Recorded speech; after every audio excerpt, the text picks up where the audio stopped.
이번에는 인베스팅닷컴 기준 주가 상승률 상위 기업입니다.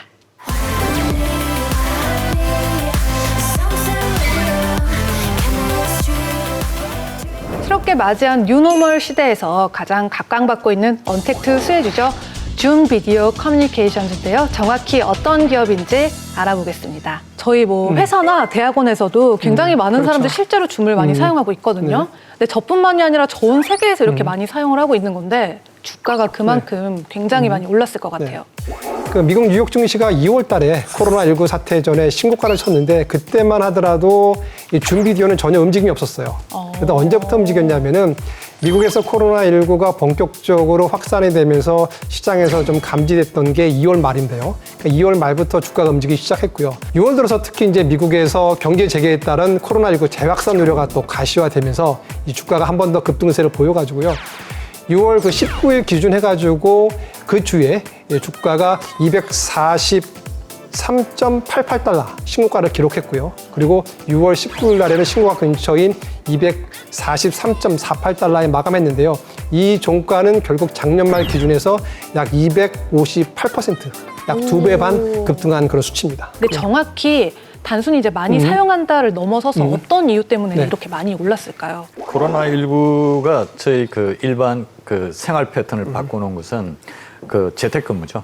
미국뿐만 아니라 전 세계에서 화상회의에 대한 그 온라인 비디오 어플리케이션 뭐 그런 걸로 해서 지금 클라우드 비디오 회의 분야의 가장 선두 기업인 줌 비디오가 상당히 그 각광을 받고 있죠. 1분기의 실적이 전년 동기 대비 가지고 약 169% 급증했는데 이 급증했던 요인은 뭐냐면은 그러니까 미국의 그 줌 비디오의 그 가입자들이 많은데 그 중에 대표적인 가입자가 10인 이상의 그 기업 고객들이 급증했습니다. 그래서 현재 같은 경우 그 10인 이상 기업 고객 수가 약 26만 5,400곳인데요.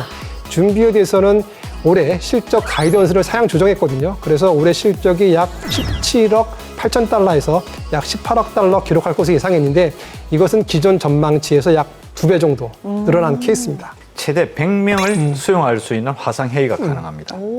그 이야기는 이게 무료로 되니까 더 좋은 거죠.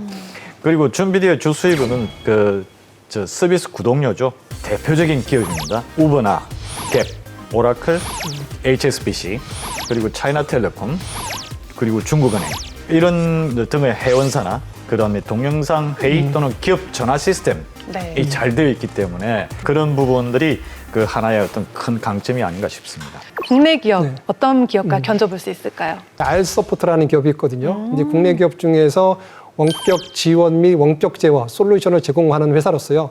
클라우드 화상회의 서비스가 주요 상품인데요. 이러다 보니까 최근에 재택근무로 인해서 우리나라 증시에서도 각광을 받고 있는데 그 이 회사에서 주력 제품은 뭐냐면은 리포트 미팅이라는 그런 그 원격 그 화상회의 시스템인데 이 원격 화상회의 시스템에서 시장에서 마켓시어 1등을 차지하고 있거든요. 그러니까 PC에 깔지 않고도 웹 브라우저만 갖고도 사용이 가능하고요. 이러다 보니까 현재 우리나라에서 약 한 4,200개의 기업이 이 알서포트의 화상회의 자료를 이용해서 그 비대면 업무를 실행하고 있는데요.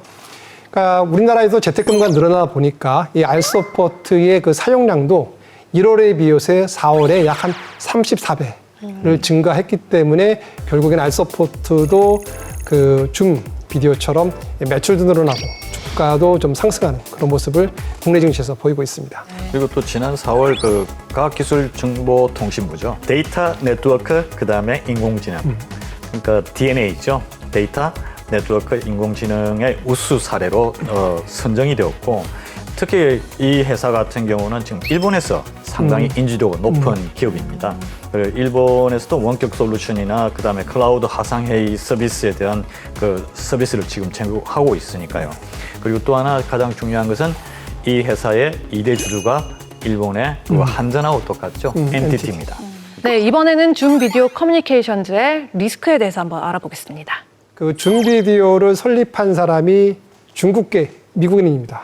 이러다 보니까 약간 친중국 성향이지 않을까라는 의구심이 있는 와중에 그런 의구심이 정말 기우가 아니다라는 사태가 최근에 발생이 됐는데 어떤 얘기냐면은 중국 정부에서 중국 정부의 시책과 추책에 대해서 부정적인 의견을 나타내고 있는 뭐 계정, 어카운트를 갖다가 좀 폐쇄하든지 조정해달라라고 요구를 했고, 이걸 갖다가 줌 비디오에서 수용을 했습니다. 네. 그리고 특히 이제 미국 사람 입장에서는 이 줌 비디오가 그러다 보니까 이 사생활이라든지 언론의 자유를 통제할 가능성이 있다라고 지금 우려하고 있고 회사 자체에 문제를 지금 제기하고 있는 상태고요.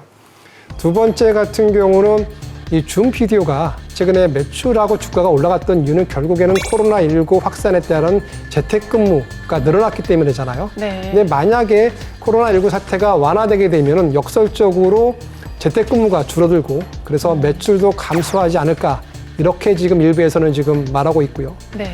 근데 마지막으로는 이 재택근무 시장이 되게 활성화됐어요. 많이 네. 커지다 보니까 이 줌 비디오 외에 줌 비디오보다 더 큰 마이크로소프트의 스카이프라든지 아니면은 이 구글의 미트 같은 기존에 가지고 있는 그 영상 서비스가 업데이트를 한다는 거죠. 만약에 이 시장 자체가 계속 지금처럼 커진다면은 이런 마이크로소프트라든지 구글 같은 회사들이 대규모 투자를 해서 이 시장 자체가 경쟁력이 치열해지게 되면은 줌 비디오 같은 회사한테는 좀 불리하게 작용하지 않을까 이렇게 보고 있습니다. 앞으로의 전망은 그럼 어떨까요? 일단 전망 자체는 첫 번째 지금 현재 코로나가 창궐 해서 확산되는 시기에 재택근무로 인해서 엄청난 매출과 그다음에 성장세를 보인 기업이기 때문에 한편으로 치료제나 백신이 개발되어서 정상적인 생활 패턴으로 돌아갔을 때 그때 또 과연 성장할 수 있겠는가? 그 부분에 대한 의구심이 많다고 보고 있습니다. 하지만은 이 회사 앞으로 포스트 코로나 즉 뉴 노멀 시대에서는 네. 화상 회의나 화상 채팅이 일반화되고 일상화될 가능성이 높기 때문에 줌의 성장 가능성은 여전히 높다고 보고 있습니다. 방송 보시면서 줌 비디오 커뮤니케이션즈에 대해서 더 알아보고 싶거나 이 기업에 투자해보고 싶다 하시는 분들은요. 카카오톡 채널에서 필살기 해외 투자를 검색하신 후 친구 추가해주세요.